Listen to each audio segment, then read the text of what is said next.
아는 기자, 아자 시작합니다. 국민의힘은 원팀을 이뤘지만 안철수 후보가 치고 올라오고 있습니다. 출렁이는 야권 소식을 정치부 정한희 기자와 살펴봅니다. 어제 이제 극적으로 봉합을 하면서 오늘은 그럼 윤석열 후보와 이준석 대표가 뭐 좀 함께 다닐 줄 알았더니 그건 또 아니었어요. 네, 오늘은 각자 움직였는데요. 윤 후보가 여러 일정을 소화하는 동안 이 대표는 국회 본관 대표실에서 선거 전략을 짰습니다. 선대본부와의 소통은 원활했는데요. 원희룡 정책본부장, 권영세 선거대책본부장이 대표실을 방문해 회의를 했고 또 일부 의원들이 선거 아이디어를 들고 찾아오기도 했습니다. 오후에는 국민 공모를 했던 선거 유세송 심사도 했습니다. 이 대표는 당장 다음 주부터 선거대책본부가 있는 당사 6층에 야전 침대를 펴고 대선까지 숙식하겠다는 각오입니다. 한층 아래 5층은 후보 사무실인데요. 물리적인 거리가 가까워지는 만큼 후보와 직접 소통하며 선거를 이끌겠다는 겁니다. 10일 내에 떨어진 지지율을 올릴 수도 있다고 했는데요. 그 방안 중 하나로 젠더와 게임 이슈 관련 공약을 하나씩 발표할 예정입니다.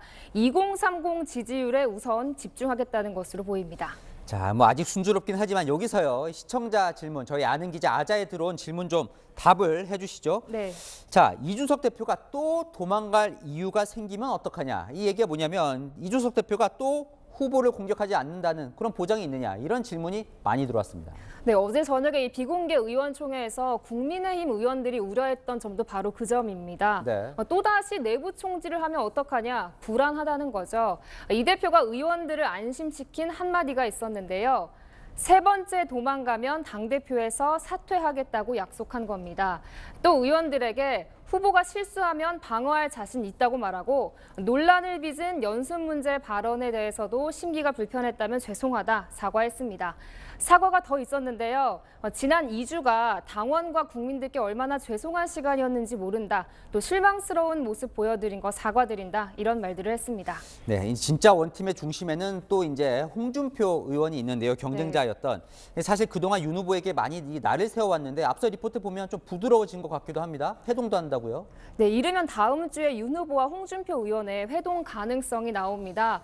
윤 후보는 그동안 홍 의원의 공을 들여왔습니다. 지난달에는 비공개 만찬을 가지며 도와달라 요청도 했는데요.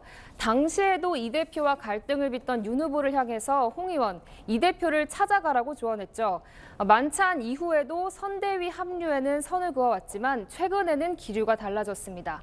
홍 의원 측 관계자는 앞으로 선대본에서 적극적으로 역할을 할 용의가 있냐는 질문에 윤 후보의 진정성이 중요하다면서도 합류에 큰 장애물이었던 김종인 전 위원장이 물러난 만큼 긍정적으로 볼 수 있다고 말했습니다. 네, 근데 하지만 이 안철수 후보가 치고 올라오고 있습니다. 네. 뭐 이게 3자 구도가 될 거다. 뭐 이런 예상도 나오고 하던데요.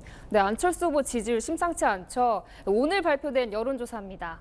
지지율이 20%대까지 내려간 윤 후보에 비해서 안 후보 15%까지 치고 올라온 모습입니다. 또 다른 여론조사에서도 선전하면서 10%대에 안착하는 분위기입니다. 어제의 갈등 봉합은 반영되지 않은 결과라서 향후 추이는 지켜봐야겠지만 야권 단일화 여부에 시선이 쏠리고 있는데요. 어제 윤 후보와 만날 수 있다고 했던 안 후보, 오늘은 이렇게 말했습니다.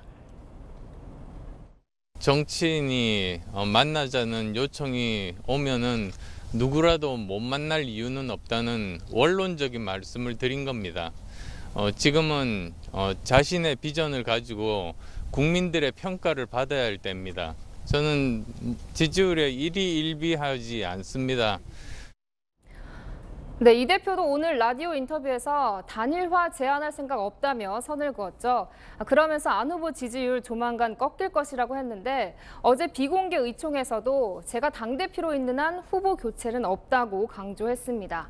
안 후보로 간 지지율 복구가 우선이라며 우리의 실망에서 안 후보로 이탈한 지지율을 되찾아야 한다고 한 것으로 알려졌습니다. 네, 민주당은 그동안 빨리 국민의힘 내용 정리하고 정책 경쟁하자 이렇게 얘기를 해왔는데 네. 실제로 봉합이 되고 난 민주당 반응은 어떻습니까?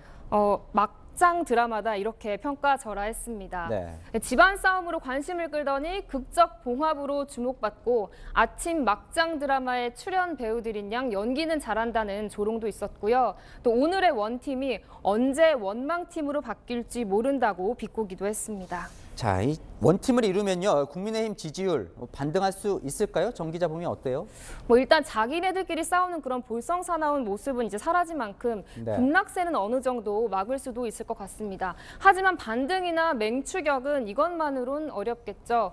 이재명 민주당 후보가 대장동 이슈를 뚫고 나오듯이 윤석열 후보의 위기 돌파 능력에 모든 게 달렸다. 이렇게 얘기할 수 있을 것 같습니다. 잘 들었습니다. 지금까지 정치부 정한희 기자였습니다.